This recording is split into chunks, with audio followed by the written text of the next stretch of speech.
అందరికీ నమస్కారం. ఈరోజు కథ నా ప్రాణం నీకోసం. Episode number 38.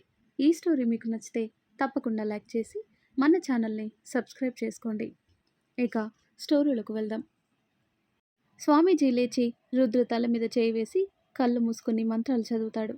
కొద్దిసేపటికి మెల్లిగా కళ్ళు తెరుస్తూ శ్రీ శ్రీ అమ్మా నాన్న అంటూ చుట్టూ చూస్తుంటే, రుద్ర గుండె నిబ్బరం చేసుకో. నీ వాళ్ళందరి ప్రాణాలు వాళ్ళు తీసేశారు. నువ్వు బ్రతుకున్నావంటే ఖచ్చితంగా నీలో సగమైన ఆ అమ్మాయి కూడా బ్రతికి ఉంటుంది. తనకి ఆయుష్ తీరలేదు అంటూ చెప్తుంటే, రుద్ర కళ్ళ నుండి బాధతో నీళ్లు కారిపోతుంటే కోపంతో తన పిడికిలి బిగుసుకుంటుంది. అర్జున్, నిన్ను మాత్రం అస్సలు వదలను. నా వాళ్ళని నాకు దూరం చేసిన నీకు నరకం అంటే ఏంటో చూపిస్తాను. నేను చూస్తున్న బాధ నువ్వు అనుభవించేలా చేస్తాను అని కసిగా అనుకుంటుంటే, అప్పుడే తనకి కెవ్వమంటూ చిన్న పాప ఏడుపు వినిపించి తల్లి ఉన్నవైపు పరిగెడతాడు. నందిత తల నుండి పొట్టలో నుండి రక్తం కారిపోతుంది. అమ్మ అంటూ వెళ్ళి ఏడుస్తుంటే, నో రుద్ర, నువ్వెప్పుడూ ఏడవకూడదు నాన్న. మీ నాన్నకి అది నచ్చదు. నువ్వు స్ట్రాంగ్గా ఉండాలి అంటూ, ఇదిగో నీ చెల్లి. నీకు చెల్లి మాత్రమే కాదు, నీ కూతుర్లా చూసుకో. తనకి అమ్మ నాన్న అన్నీ నువ్వే అయ్యి పెంచాలి. ధైర్యంగా ఉండు. మా బ్లెస్సింగ్స్ ఎప్పుడూ నీకుంటాయి. మంచి పొజిషన్లో ఉండాలి నువ్వు అంటూ చెప్తుంది. అమ్మా, నీకేం కాదు, నీకేం కానివ్వను. నిన్ను చెల్లిని నేను చూసుకుంటా. అలాగే ఆ అర్జున్ని కూడా వదలను అంటుంటే, కష్టంగా పొట్ట పట్టుకొని లేచి కూర్చుని, వద్దు నాన్న, ఈ పగలు ప్రతీకారాలొద్దు. నేను బ్రతకను. నాకు ఆ విషయం అర్థమవుతుంది. నువ్వు ఇక్కడ ఉండొద్దు. నువ్వు చెల్లిని తీసుకొని స్విట్జర్లాండ్ వెళ్ళిపో. ఇక్కడ అస్సలు ఉండొద్దు. నేను ముందు నుండి చెప్తూనే ఉన్నా, కానీ మీ నాన్న నా మాట వినలేదు. ఊరు ఊరు అంటూ పాకులాడారు. ఇప్పుడు నా బిడ్డలకి ఎవరూ లేకుండా అయిపోయింది. ఈ విషయంలో మీ డాడీ మీద చాలా కోపంగా ఉంది. నేను మీ డాడీ దగ్గరికి వెళ్ళాక ఫైట్ చేస్తాను అంటూ చెప్పి, నువ్వైనా అమ్మ మాట విను నాన్న. ఈ గొడవలు మనకొద్దు. నీకేమైనా అయితే చెల్లిని ఎవరు చూసుకుంటారు చెప్పు. అందుకే స్విట్జర్లాండ్ వెళ్ళు. అక్కడ మీ డాడీ లెక్చరర్ చక్రవర్తి అనే వ్యక్తి ఒక కంపెనీ స్టార్ట్ చేస్తే అందులో మీ డాడీ కూడా ఇన్వెస్ట్మెంట్ చేశారు. అందులో మనకు కూడా షేర్స్ ఉన్నాయి. నీ కోసమే అక్కడ ఇన్వెస్ట్ చేశారు. నీ ఫ్యూచర్ కోసమే. అది ఇప్పుడు ఇలా ఉపయోగపడింది. ఆయన నీకు హెల్ప్ చేస్తాడు. అక్కడికి వెళ్ళు నాన్న. ఇక్కడే ఉంటే నువ్వు బ్రతికే ఉన్నావని తెలిస్తే మళ్ళీ నిన్ను చంపటానికి వస్తారు. అందుకే నువ్వు చెల్లి జాగ్రత్తగా అక్కడికి వెళ్ళిపోండి. నా బ్లెస్సింగ్స్ మీకు ఉంటాయి అంటూ అలాగే కళ్ళు మూస్తుంది. అమ్మా అమ్మా, మాట్లాడు మాట్లాడమ్మా అంటూ తల్లిని పట్టుకొని గుండెలు పగిలి ఇలా ఏడుస్తాడు. చెల్లిని పట్టుకుని గుండెకి హత్తుకుంటాడు. రుద్ర, ఊరుకో నాయనా. ఇది ముందే ఊహించింది అంటాడు స్వామి. మరి అలాంటప్పుడు మీ శక్తితో ఆపచ్చు కదా అని రుద్ర అంటుంటే, ప్రమాదం ఊహించగలను కానీ ఆపటం నా చేతిలో లేదు. నీ తల్లి కోరినట్టు ఇప్పటికైతే నువ్వు దూరంగా ఉండు. కాలమే నీకు నీ చెల్లికి తోడుగా ఉంటుంది. సమయం వచ్చినప్పుడు ఆ అమ్మ నిన్ను పిలిపించుకుంటుంది నాయనా. ముందిక్కడి నుండి పద అంటూ రుద్రాన్ని తీసుకుని వెళ్తాడు. నందిత చెప్పినట్లు స్విట్జర్లాండ్ వెళ్ళాలి అని డిసైడ్ అవుతాడు. అప్పటికే తెల్లారిపోతుంది. ఇంటికి వెళ్ళేసరికి ఇంటి ముందు జనాలుంటారు. రఘుపతిని, విక్రమ్ని ఇష్టం వచ్చినట్టు తిడుతుంటారు. ఎందుకు తిడుతున్నారు మా వాళ్ళని అని గట్టిగా అడుగుతాడు రుద్ర. తిట్టక ఇంకేం చేయాలి? ఎవరికీ తెలియకుండా అర్ధరాత్రి గుళ్ళో నిధి దొబ్బేద్దామని చూస్తారా? అందుకే ఆ దేవి ఊరుకుంటుందా? తగిన బుద్ధి చెప్పింది. ఇంత పెద్ద కుటుంబంలో పుట్టి ఇలా చేయడానికి సిగ్గుండాలి. హవ్వ, గుళ్ళో దొంగతనం చేయాలని చూస్తారా? అందుకే మట్టి కొట్టుకుపోయారు అని తలా ఓ మాట అంటుంటే రుద్ర రక్తం మరిగిపోతుంది. అక్కడున్న ప్రతి ఒక్కరూ వాళ్ళ తాత చేత సహాయం పొందిన వాళ్ళే. కానీ చేసిన సహాయం మర్చిపోయి మాట్లాడుతుంటే మరోవైపు బాధగా ఉంటుంది.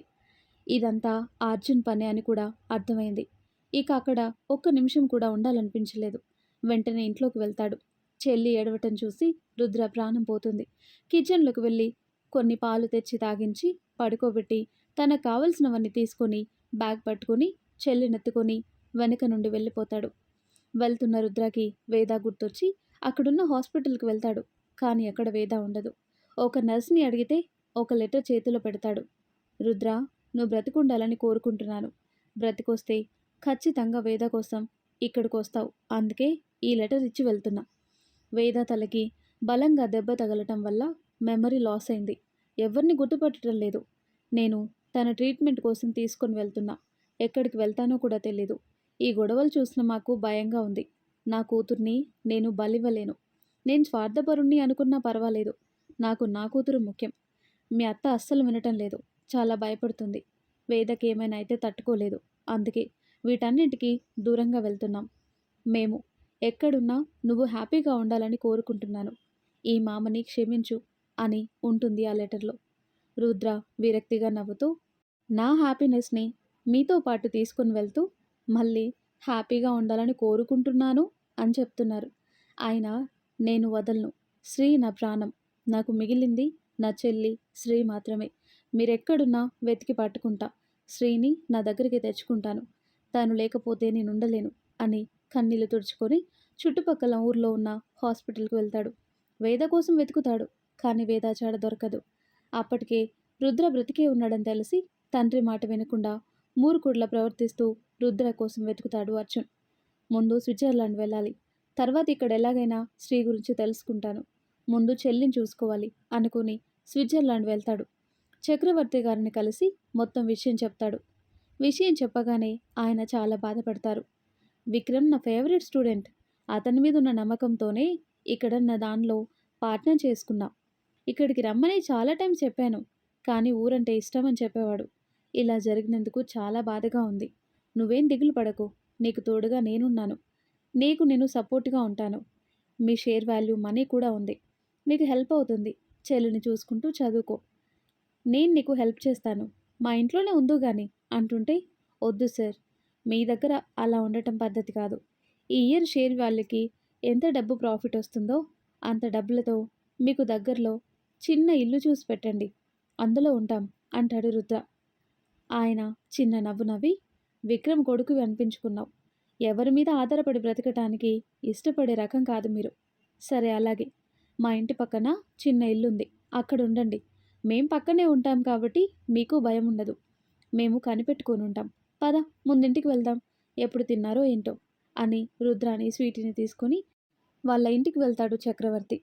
ఈవిడ నా భార్య సులోచన, దర్శిని నానమ్మ అని పరిచయం చేసి, నువ్వు ఆ గదిలో ఫ్రెష్ అవ్వు, భోజనం చేద్దు కానీ అంటాడు. అలాగే సార్ అంటూ స్వీటీని తీసుకుని రూమ్కి వెళ్తాడు. తనని బెడ్ మీద పడుకోబెట్టి ఫ్రెష్ అవ్వటానికి వెళ్ళి షవర్ కింద నిలబడి అప్పటి వరకు ఆపుకున్న కన్నీళ్ళకి స్వేచ్ఛనిస్తాడు. తన గుండె పగిలిపోయేంత బాధ. గుండెలో సముద్రం పొంగుతుంది. ఎంతసేపు అలా ఏడుస్తూ ఉన్నాడో తనకే తెలీదు. కళ్ళు తుడుచుకొని, నో, నేను ఏడవకూడదు. నేను స్ట్రాంగ్గా ఉండాలి.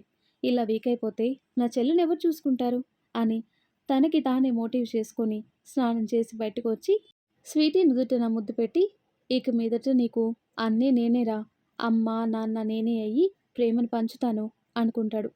సులోచన వచ్చి, ఫ్రెష్ అయ్యావా నాన్న, నువ్వు భోజనం చేద్దు పదా, నీ చెల్లికి నేను పాలు తాగిస్తాను అంటూ స్వీటీని ఎత్తుకుంటుంటే, మీకెందుకు ఇబ్బంది బామ్మ అంటుంటే, బామ్మ అని పిలిచావు కదా, మరి నా మనవడికి మనవరాలికి చేయకూడదా ఏంటి? నీ చెల్లి కూడా నా మనవరాలితో సమానం. అదిగో ఆ పాప నా మనవరాలు దర్శిని అని చూపిస్తుంది. నాని అంటూ వస్తుంది దర్శిని. వావ్, చిన్న పాప క్యూట్గా భలే ఉంది, నేను ఆడుకుంటాను అని పాలు తాగిస్తున్న సులోచన పక్కన కూర్చుంటుంది. రుద్ర, ఇక నువ్వు భోజనం చేయి, నేను చూసుకుంటా. దర్శిని కూడా ఉంది కదా, ఆడిస్తుంది అని చెప్తుంది. తినాలి అనిపించకున్నా స్వీటీని చూసుకోవటం కోసమైనా తినాలని వెళ్ళి 4 ముద్దలు తింటాడు. సరే, ఇల్లు చూపిస్తానన్నారు కదా అని అడిగితే, చూపిస్తాను, ఎందుకు తొందర? మీ ఇద్దరూ నాకేం బరువు కాదు. 2 రోజులు ఇక్కడ ఉండండి, తర్వాత అక్కడికి వెళ్ళొచ్చు. ఈలోపు నీకు ఇక్కడ కాలేజ్ కూడా చూడాలి కదా. నేను లెక్చరర్గా చెప్పిన కాలేజ్లోనే జాయిన్ అవ్వు. నీ మార్క్స్ కూడా చూశాను, చాలా బాగుంది. నీ పర్సంటేజ్కి ఆ కాలేజ్లో సీట్ వస్తుంది అన్నాడు. అలా కాలేజ్లో జాయిన్ అయ్యి ఒకవైపు చదువుకుంటూ మరోవైపు పార్ట్ టైం జాబ్ చేస్తూ స్వీటీని చూసుకుంటూ ఉన్నాడు. అలా కాలేజ్లో వెళ్ళగానే పరిచయమైన మొదటి వ్యక్తి అభి. మొదటి పరిచయంలోనే చాలా బాగా నచ్చటంతో ఫ్రెండ్స్ అయ్యారు. నాకెవరూ లేరు అని అభి చెప్పడంతో, నా పరిస్థితి కూడా అదేలే, కాకపోతే నాకు చెల్లి ఉంది. ఈరోజు జాయినింగ్ అభి, నిన్ను చూస్తుంటే నాకన్నా చిన్నవాడిలా అనిపిస్తున్నావు అని అడుగుతాడు రుద్ర చిన్న స్మైల్తో. హా, అన్ని క్లాసెస్ చదివితే డబ్బులు ఎక్కువ ఖర్చు అవుతాయి, నాకెవరు పెడతారు? ఏదో నేనుంటున్నా, ఆర్ఫన్ చదివిస్తే చదువుతున్నా. నా ఒక్కడికే మొత్తం పెడితే ఎలా? నాలాంటి చాలామంది ఉన్నారు అక్కడ. అందుకే చిన్నప్పుడు కొన్ని క్లాసెస్ చదవకుండా జంప్ చేసి చదివాను. అందుకే చిన్నగా ఉన్నా కూడా అప్పుడే కాలేజ్ వచ్చేసాను అని చెప్తాడు. అప్పుడు అర్థమవుతుంది రుద్రకి. నా కష్టం చాలా చిన్నది. కనీసం చిన్నప్పటి నుండి వీడు ఏ ప్రేమ చూడలేదు. వాడి కష్టం ముందు నా కష్టం చిన్నగా కనిపిస్తుంది అనుకొని, అభి ఇక నుండి నువ్వు నాతోనే ఉండు. ఉండు కాదు ఉంటున్నావంతే అంటాడు రుద్ర. అయ్యో అలా ఏం వద్దు రుద్ర, నాకు అలవాటే, ఆర్ఫాన్లో ఉంటాను అంటుంటే అభి మెడ చుట్టూ చేయి వేసి, నీకు అలవాటు కానీ నాకు ఎవరు లేకుండా ఉండటం అలవాట్లేదు. అందుకే ఇక నువ్వు కూడా నాతోనే ఉంటున్నావు. ఇది ఫిక్స్ అని అభిని బలవంతంగా తన ఇంటికి తెచ్చుకుంటాడు. అలా చదువుకుంటూ ఇద్దరు కలిసి పార్ట్ టైం జాబ్ చేస్తూ వాళ్ళకి తోచినంత ఆర్ఫాన్కి డొనేట్ చేస్తూ ఉండేవాళ్ళు. డేస్ అలా గడిచిపోతున్నాయి. రోజు పొద్దున్న స్వీటీని సులోచన దగ్గర వదిలేసి నైట్ తీసుకుని వెళ్ళేవాడు. ఖాళీ టైంలో చక్రవర్తి గారి దగ్గర బిజినెస్ స్కిల్స్ కూడా నేర్చుకుంటూ తన నాలెడ్జ్ పెంచుకున్నాడు. తండ్రి పెట్టిన షేర్ వాల్యూ పెరిగి మంచి లాభాలు రావటంతో డబ్బుకి ఏ లోటు లేకుండా ఉంది. అభి ఫీజు కూడా రుద్రానే కట్టేవాడు. వచ్చిన లాభాలతో తన తెలివితేటలు ఉపయోగించి చక్రవర్తి సలహాతో ఎందులో ఇన్వెస్ట్మెంట్ చేస్తే బాగుంటుందో ఆలోచించి చిన్న చిన్న స్టార్టప్లో ఇన్వెస్ట్ చేశాడు. రుద్ర అదృష్టం కొద్దీ అవి మంచి లాభాలు తెచ్చిపెట్టాయి. రుద్ర చదువు కూడా పూర్తయింది. తనకు వచ్చిన లాభాలతో చిన్నగా రుద్విల్ సొల్యూషన్ అనే కంపెనీ స్టార్ట్ చేశాడు. రాత్రి పగలు శ్రమించి ఆ కంపెనీని ఒక స్థాయికి తెచ్చాడు. తన తెలివితేటలతో మంచి ప్రాజెక్ట్స్ తెచ్చుకొని కంపెనీని డెవలప్ చేసి వచ్చిన ప్రాఫిట్స్లో అమెరికాలో కంపెనీ పెడితే ఇంకా వాల్యూ ఉంటుంది, ప్రాఫిట్ ఎక్కువ ఉంటుంది అని అక్కడ కూడా ఒక బ్రాంచ్ ఓపెన్ చేస్తాడు. రుద్ర అమెరికా షిఫ్ట్ అయ్యి ఆ కంపెనీ కూడా డెవలప్ చేస్తాడు. రుద్ర అడుగుతో అక్కడ అన్ని కంపెనీస్ కూడా ఒక మెట్టు కిందికి పడిపోయారు. తన తెలివితో ఒక్క ఊపు ఊపాడు. అన్ని కంపెనీస్ కూడా రుద్ర కంపెనీ ముందు చిన్నవే అయిపోయాయి. అలా వేరే కంట్రీలో కూడా తన కంపెనీలు స్థాపిస్తూ నెంబర్ 1 పొజిషన్లోకి వస్తాడు. రుద్ర అంటే బెస్ట్ బిజినెస్ మ్యాన్ అనిపించుకుంటాడు. అభిని కూడా తనతోనే ఉంచేసుకుంటాడు. ఒకవైపు తను ఎదుగుతూనే మరోవైపు వేద కోసం ప్రతిరోజు మనుషుల్ని పెట్టి వెతికిస్తూనే ఉంటాడు. తన ప్రతి అడుగులో వేదాన్ని తలుచుకుంటూనే ఉంటాడు. ప్రతిరోజు జరిగింది వేదతో చెప్పకుండా ఏ రోజు ఉండడు. ఎక్కడున్నావు శ్రీ? నువ్వు నా ఊపిరిలా మారిపోయావురా. నువ్వు లేకపోతే చాలా కష్టంగా ఉంది. ఊపిరి ఆడటం లేదు. ఏదో మొండిగా బ్రతుకున్నా స్వీటీ కోసం నువ్వు వస్తావన్న ఆశ నన్ను బ్రతికిస్తుంది. నువ్వు ఈ టైంలో నాకు తోడుగా ఉంటే ఎంత బాగుండేది. నా ప్రతి అడుగులో నువ్వు నాకు సపోర్టుగా ఉండేదానివి. నువ్వు పక్కనుంటే నాకు ఇంత కష్టంగా అనిపించే కాదు. కష్టం కూడా ఈజీగా మర్చిపోయేవాడిని. You are my stress buster Sri. నిన్ను కాపాడుకోవటానికి దూరంగా తీసుకుని వెళ్ళి నిన్ను నాకు దూరం చేశారు అత్త మామ. నాకు మీ మీద కోపం వస్తుంది. నా శ్రీని నా నుండి దూరం చేశారు అంటుంటూ తన కన్నీళ్ళకి స్వేచ్ఛనిస్తాడు. వేద డైరీ చదవటం అయిపోతుంది. శ్రీ శ్రీ అంటూ రుద్ర పిలుస్తున్న పిలుపు విని డైరీ మూసేసి కళ్ళు తుడుచుకొని డైరీ దాచేసి రూమ్లోకి వెళ్తుంది. ఏంటి శ్రీ, పడుకోలేదా? బాల్కనీలో ఏం చేస్తున్నావు? హా, ఏం లేదు, నిద్ర పట్టడం లేదు, అందుకే అలా వెళ్ళి కూర్చున్నా అంటూ వెళ్ళి రుద్ర పక్కన పడుకొని కళ్ళు మూసుకుంటుంది. తన కళ్ళల్లో నుండి నీళ్లు జలజల రాలిపోతున్నాయి. వెక్కిళ్ళొచ్చేస్తున్నాయి. అది చూసిన రుద్ర, శ్రీ వాట్ హ్యాపెన్ రా, వై ఆర్ యు క్రయింగ్ మా అంటూ వేదాన్ని దగ్గరికి తీసుకుని వెన్ను నిమురుతూ, ఆదిత్య గుర్తొచ్చాడా? ఊరుకో, don't cry, I can't see you like this, please ఏడవద్దు అని ఓదారుస్తుంటే, సారీ బావా, ఐఎమ్ రియల్లీ సారీ. అసలు నాకు ఆ డైరీ చదివే వరకు కూడా నువ్వు నా బావా అని ఏవీ నాకు గుర్తుకు లేదు. ఇప్పుడు చదివాక ఒక్కొక్కటిగా గుర్తుకొస్తున్నాయి. నిన్ను చాలా బాధ పెట్టాను. ఎలా ఓర్చుకున్నావు బావా? నా మీద నాకే కోపం వస్తుంది. ఇంకొకరి భార్య అయ్యుండి నిన్ను మర్చిపోయి ఆదిత్యని ప్రేమించాను. ఛీ, నా మీద నాకే కోపం వస్తుంది బావా. నిజంగా నాకేం గుర్తుకులేదు. లేకపోతే బంగారం లాంటి నిన్ను కాకుండా ఆదిత్యను ఎందుకు నా మనసులోకి రానిస్తాను? నువ్వు నిజంగా చాలా గ్రేట్ బావా. నీ భార్య వేరే వాడిని ఇష్టపడిందని తెలిసాక కూడా ఇంతలా ఎలా ప్రేమించగలుగుతున్నావు బావా? ఒకప్పుడు ఆదిత్యలాగా నన్నెవరూ ప్రేమించలేరు అనుకునేదాన్ని. కానీ నీలా ఎవ్వరూ ప్రేమించలేరు బావా. నీ ప్లేస్లో ఆదిత్య ఉంటే కూడా నీలాగా నన్ను ప్రేమించకుండొచ్చు. నేను లేకపోయినా నా కోసం వెతికావు, ఎదురు చూస్తూ గడిపేశావు. అంతకన్నా ఎక్కువగా నేను వేరే వాళ్ళని ప్రేమించానని తెలిసినా నన్ను యాక్సెప్ట్ చేశావు. నన్ను ఆతిథ్య జ్ఞాపకాల నుండి బయటకు తీసుకురావడానికి అనుక్షణం తపన పడుతున్నావు. నేను ఆదిత్యాన్ని తలుచుకున్నా కూడా ఏ రోజు నన్ను తప్పుగా చూడలేదు, అవమానించలేదు. నీలా ప్రేమ పంచటం ఎవరికీ సాధ్యం కాదు బావా. ఆ ప్రేమని పొందుతున్న నేను చాలా లక్కీ. మా మమ్మీ డాడీ మీద కోపం కూడా వస్తుంది. నా కోసం ఆలోచించారే కానీ నీకోసం ఆలోచించలేదు. నీకు తోడుగా ఉండాల్సింది పోయి దూరంగా వెళ్ళారు. ఒక్కడివే ఎన్ని కష్టాలు పడుంటావో. ఈరోజు మన బాధకి వాళ్ళే కారణమయ్యారు. ఆ రోజు దూరంగా వెళ్లకుండా ఉంటే నీతోనే ఉండేదాన్ని. ఆదిత్య నా లైఫ్లోకి వచ్చేవాడు కాదు. నాకు ఇంత బాధ ఉండేది కాదు అని మనసులో అనుకుంటూ ఏడుస్తుంది. వేద వెక్కిళ్ళాపటంతో ఏడుస్తూ అల్లని పడుకుంది అనుకొని రుద్ర కూడా నిద్రపోతాడు. రుద్ర పడుకున్న తర్వాత రుద్ర మొహం నిండా ముద్దులు పెట్టి, సారీ బావా, నన్ను క్షమించు. ఇక నుండి నీకే బాధ ఉండదు. ఇన్నాళ్ళు నువ్వు ఫేస్ చేసిన స్ట్రగుల్స్ చాలు. ఇక నీ శ్రీ వచ్చేసింది. ఇన్నాళ్ళు నువ్వు మిస్ అయిన ప్రేమని నీకు పంచుతాను. లేని ఆదిత్య కోసం తలుచుకుంటూ నేను బాధపడుతూ నిన్ను బాధ పెడుతున్నా. ఇక అన్నీ మర్చిపోవటానికే ప్రయత్నం చేస్తాను. ఇక నువ్వే నా లైఫ్ బావా అంటూ రుద్ర నుదుటిన ముద్దు పెట్టుకుని రుద్రాన్ని గట్టిగా చుట్టుకొని తన బావ గుండెల మీద హాయిగా పాడుకుంటుంది. అలా ఆ రోజు జరిగింది గుర్తు చేసుకుని తన కళ్ళల్లో నుండి వస్తున్న కన్నీళ్లను తుడుచుకొని రుద్ర దగ్గరికి వెళ్తుంది. ల్యాప్టాప్ పట్టుకుని కూర్చున్న రుద్రాన్ని చూసి తల కొట్టుకొని, అబ్బా బావా, నీకెప్పుడు ఈ వర్క్ పిచ్చే. మరదలుంది, తనతో కొద్దిసేపు గడుపుదామని లేదు అనుకుని అయాన్ గారు అంటూ లోపలికి వెళ్తుంది. ఏంటి శ్రీ? ఏంటంటే ఏం చెప్తారు? అరే, మీతో పాటు మీ భార్యను తీసుకుని స్విట్జర్లాండ్ వచ్చారు. కనీసం తనని తీసుకుని అలా వెళ్ళి ఏదైనా చూపిద్దామని లేనే లేదు. ఎప్పుడు వర్క్ అంటూ ఆ డబ్బా పట్టుకుని నొక్కుంటూ కూర్చుంటారు. నాకు బోర్ వస్తుంది. అలా బయటికి వెళ్దాం. క్లైమేట్ బాగుంది. నేను రెడీ అయ్యి వస్తాను. ఈలోపు నాకు ఏం ప్లేసెస్ చూపించాలో లిస్ట్ ప్రిపేర్ చేసుకొని పెట్టండి అంటూ చెప్పేసి వెళ్తుంటే వేద చెప్తున్నంతసేపు రుద్ర కప్పల్లా నోరు తెరుచుకొని చూస్తాడు. ఏంటి శ్రీ, నువ్వు బాగానే ఉన్నావా? ఏ దయ్యమైనా పట్టిందా? స్విట్జర్లాండ్ వచ్చాక ఇలా బిహేవ్ చేస్తున్నావేంటి? నిజమే, నీకు దయ్యం పట్టింది.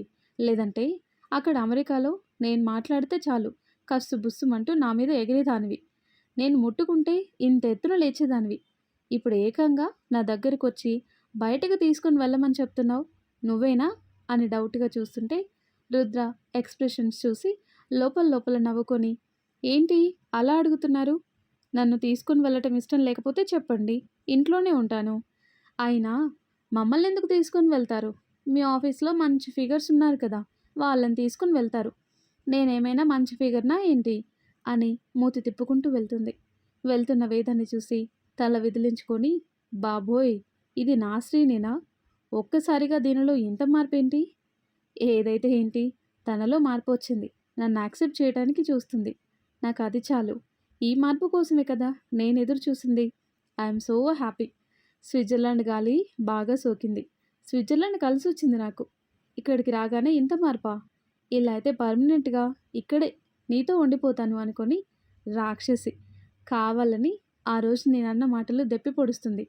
ఫిగర్స్ అని ఒక్కసారి అన్నాను, ఇది 100 సార్లని దెప్పుతుంది అని నవ్వుకుంటూ శ్రీ అంటూ వేద కోసం వెళ్తాడు. హాల్లో బొంగముతి పెట్టుకొని కూర్చుంటుంది. అబ్బా, ఇలా చూసి ఎన్ని రోజులు కాదు కొన్ని ఏళ్ళు అయిపోయింది. నీ అలక చూసే భాగ్యం ఇప్పటికొచ్చింది అనుకుంటూ వెళ్ళి వేద పక్కన కూర్చుంటాడు. మరి ఆ తర్వాత ఏం జరుగుతుందో నెక్స్ట్ వీడియోలో తెలుసుకుందాం. ఎంతో ఇంట్రెస్టింగ్గా ఉండే ఈ స్టోరీ నెక్స్ట్ పార్ట్స్ కోసం ఈ వీడియో లైక్ చేసి మన ఛానల్ని తప్పకుండా సబ్స్క్రైబ్ చేయండి. Thanks for watching.